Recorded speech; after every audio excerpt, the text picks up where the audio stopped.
En tant qu'arbitre de la loi et en toute connaissance de la jurisprudence historique dans ce pays, la race doit être toujours considérée comme une variable. Votre temps est précieux, Maître Keating. Je vous suggère de ne pas le gâcher en présentant des arguments que vous avez déjà formulés. Ce ne sont pas mes mots, juge Strickland. Ce sont les vôtres.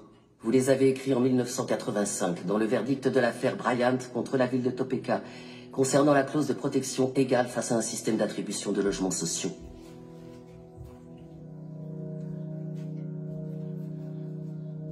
Le racisme fait partie de l'ADN des États-Unis d'Amérique. Et tant que nous fermerons les yeux sur la douleur de ceux qui souffrent de son oppression, nous ne pourrons jamais échapper à ses origines. Le seul garde-fou dont peuvent bénéficier les personnes de couleur, c'est le droit de se défendre, et nous ne leur accordons même pas. Ce qui veut dire que la promesse de l'égalité des droits n'a jamais été remplie. En raison de l'échec de notre système judiciaire et de notre défense publique en particulier, l'époque de la ségrégation n'est toujours pas derrière nous.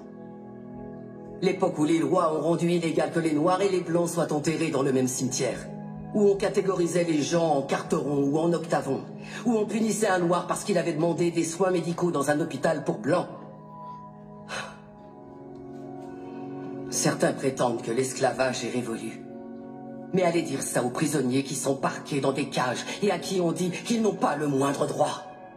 Des personnes comme mon client Nathaniel Leahy et des millions d'autres personnes comme lui qui sont enfermées dans nos prisons et reléguées à une existence indigne d'un être humain. Il n'y a aucune alternative à la justice dans cette affaire. Il n'y a pas d'autre option. Prendre une décision à l'encontre de mon plaignant, c'est choisir de remplir les poches des propriétaires de prisons, plutôt qu'offrir une défense digne de ce nom à tous ceux qui y sont enfermés. Est-ce que c'est l'Amérique dans laquelle veut vraiment vivre cette cour? Un pays où l'argent a plus d'importance que l'humanité?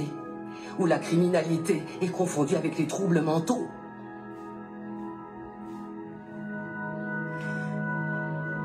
Le 6e amendement a été ratifié en 1791. C'était maintenant il y a 226 ans. Je pense qu'il est donc temps de réellement garantir ces droits à tous nos citoyens.